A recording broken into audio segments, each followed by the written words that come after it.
हम्म। अब दूसरा शब्द है हमारा पतित।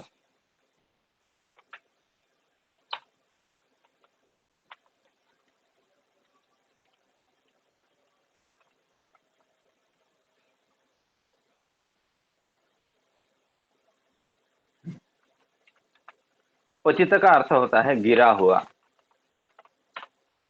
लेकिन ये जो पतित शब्द है, इसमें आपको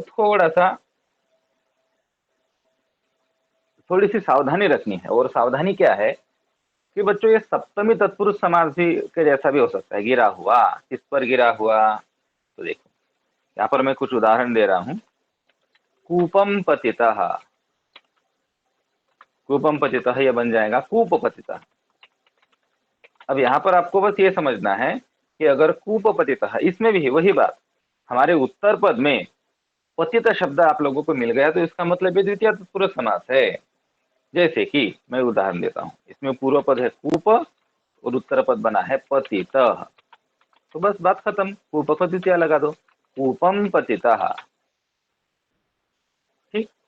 उसके बाद इसका उदाहरण देख लीजिए। उदाहरण है आ,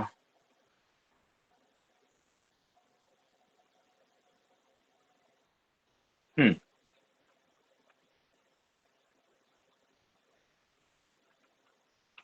जनाः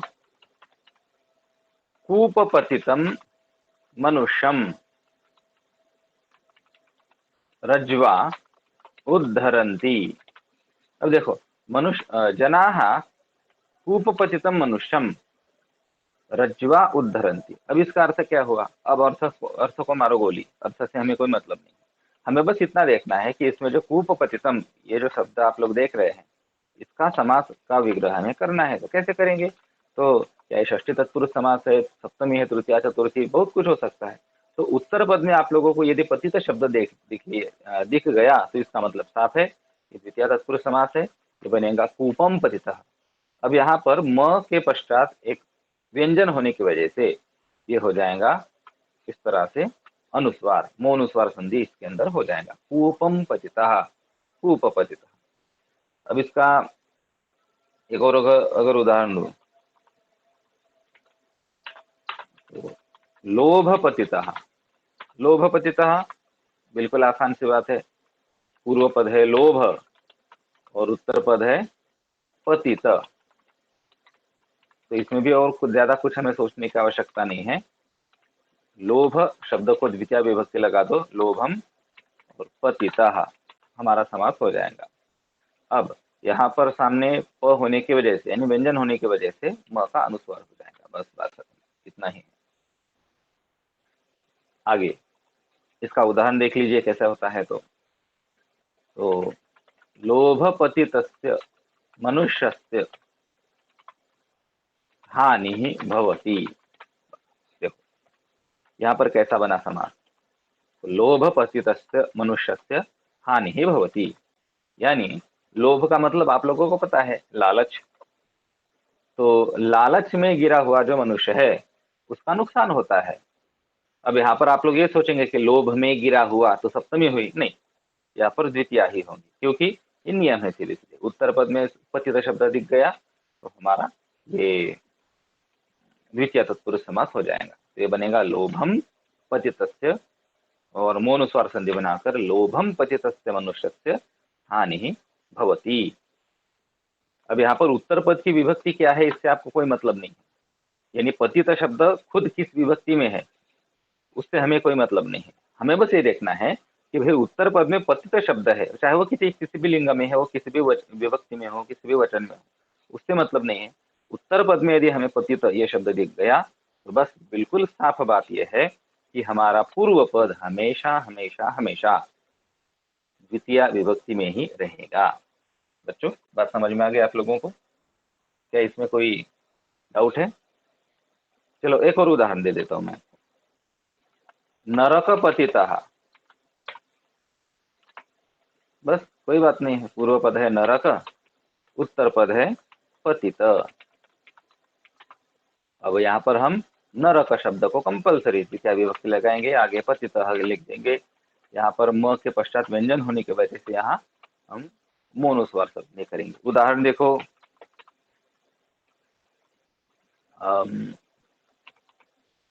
नरकपतिताः, नरकपतिताः पापी जनाः दुखम अनुभवन्ति। देखो कितना आसान उदाहरण है। अब इसमें भी हमारा समास क्या है? हमारा समास है यहाँ पर नरकपतिताः। अब यहाँ इसको हम विग्रह करेंगे, नरक और पतिताः। अब यहाँ पर पतिताः ये शब्द किसी भी लिंग में हो, किसी भी वचन में हो, किसी भी विभक्ति में हो, इससे हमें कोई मतलब नहीं पड़ता है। यहाँ पर पूर्व पद को हम द्वितीय विभक्ति लगाएंगे एक वचन में, नरक, क्योंकि एक वचन ही यहाँ पर बनता है। तो क्योंकि भले ही कितने ही पापी लोग आ जाए लेकिन नरक में, लेकिन नरक तो एक ही है, अलग अलग नरक में नहीं आ सकते हैं। तो बहुत सारे बच्चे ये भी सोचते हैं कि सर जी यहाँ पर नरक को हम बहुवचन लगाएंगे, नरकान पतिताः, नहीं तो नरकाः पतिताः, ऐसा भी लोग बना देते हैं। अभी हमें प्रथमानी द्वितीय लगानी है, तो नरकान पतिताः जनाः ऐसा कर लेते हैं। तो भले ही नरक में आने वाले पापी लोग हजारों लाखों करोड़ों हो, क्योंकि उतने पाप आजकल लोग कर ही रहे हैं, तो नरक तो एक ही है सभी के लिए। तो इसीलिए नरकम पतिताः। अब यहाँ पर प व्यंजन होने की वजह से इस तरह से हम इसको द्वितीय का जो म है उसका मौन अनुस्वार संधि से अनुस्वार बनाएंगे। तो इस तरह से मैंने बच्चों आप लोगों को द्वितीय तत्पुरुष समास में पतित शब्द के साथ किस प्रकार से होता है, क्या क्या उदाहरण है, किस तरह से वो वाक्य में प्रयुक्त किए जाते हैं, पढ़ाया।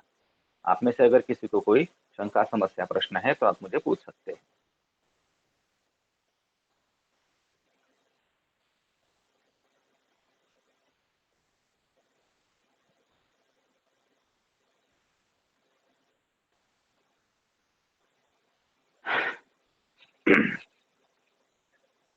चलो, यदि किसी को कोई प्रश्न नहीं है तो अब हम यहाँ पर रुक सकते हैं, और कल के पाठ में पुनः हम द्वितीय तत्पुरुष समास के उर्वरित शब्दों का अभ्यास करेंगे। ठीक है बच्चों?